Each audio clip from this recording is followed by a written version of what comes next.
I'm making bean casserole. Now you can use any kind of pulses. You can use lentils, red beans, black-eyed peas, all sorts of navy beans, whatever pulses you would like. The reason I'm making this video is many people come to see me who are moving across to a plant-based diet, and they suddenly panic and say, what about the protein? And we have that conversation. And also, it's easier to go from a cooked animal-based diet to a cooked plant-based diet and then move on from there if you need to. Also, this is very good for diabetics because it's low fat. Low fat, you know that if you come to see me and you're a diabetic or pre-diabetic, I'm moving you across to a low-fat plant-based diet. So I've had my lentils soaking overnight. I'm actually going to make 2 big pots of this today because some of it we're going to save for later. And a good 12 hours soaking them, and then pour the water away and give it a good rinse. You don't want to use the same water that you've used to soak the lentils in. It's not very nice. It's a bit gungy and really not good. And also, it's far too much water. So rinse your lentils. I'm adding to the casserole celery, leeks. You can use onions if you want. We particularly like leeks. Tomatoes. Potatoes, carrots, and pumpkin. I cheat.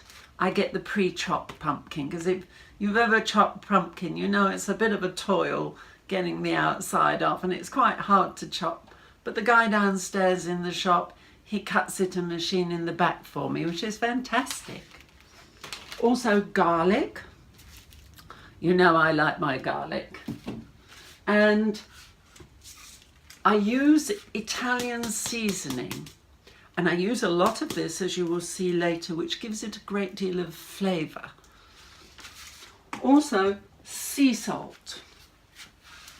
I tend to like sea salt in this, and I buy it and I crack it myself. I think it's always good to do that because if it's not rock sea salt when you get it, it might be adulterated with other kinds of salts. I also use black pepper, and lots of it. And I use the whole black pepper and I pound it and crunch it myself.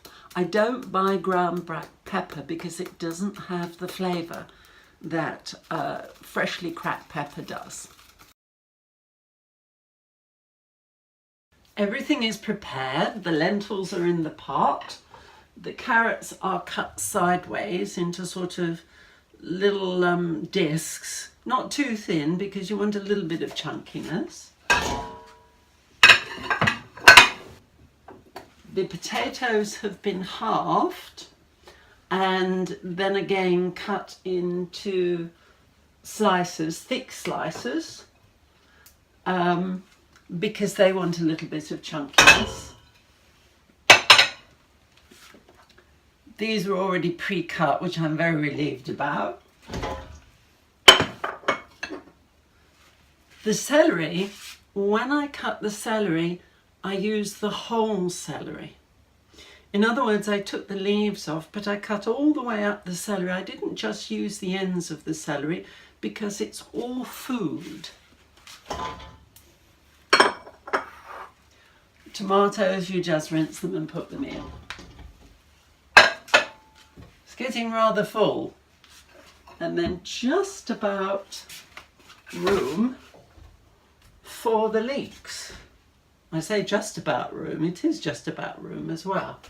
So we can just about get the leeks in. And if you've got too much, just wait until it boils down a little bit, and then you can put more in as the bulk reduces.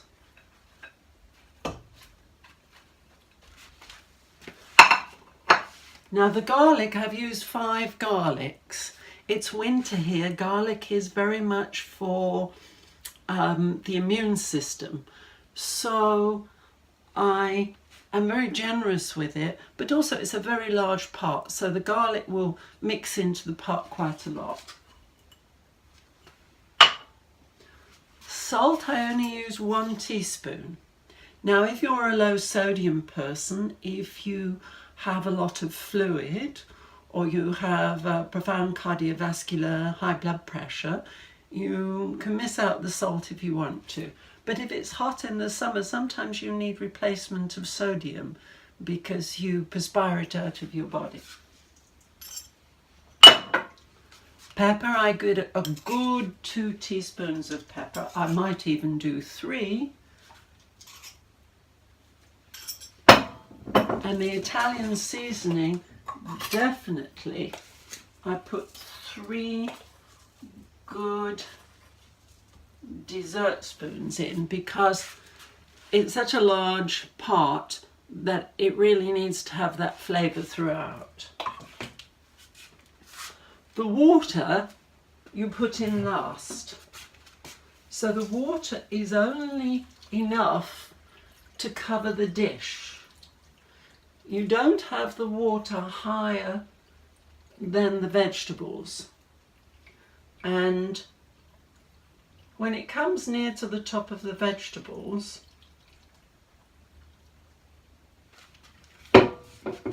then you've got enough water. This is a lid with a hole in it. It's very important to have lids with hole in it so everything doesn't bleed over the stove. I'm going to start it first of all on a high flame to bring it to the boil, and then I'm going to simmer it for 45 minutes and stir it every 10 minutes. It's very important that you attend to the pot and that you don't just leave it, otherwise you might get burnt casserole on the bottom. So 45 minutes simmering and stirring. So when the casserole comes to the boil, I take off the lid so it doesn't flow over the stove. And as the vegetables cook and they go down in the pot, I take off some of the fluid and put it into a pot to keep it as stock for later if I make some soup. Now, why have I made so much, you're thinking? Well, I have these. My partner loves this casserole, but they don't want to make it or be in the kitchen all the time. So I put 2 ladles in this box and put a lid on, and I put about 25 of them in the freezer. So each day they can take one out, make some brown rice and have it with the casserole.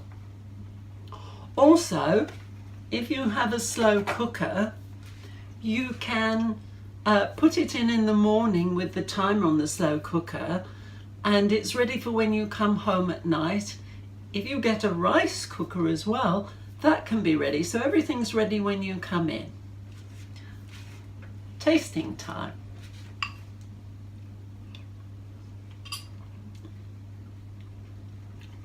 That's good.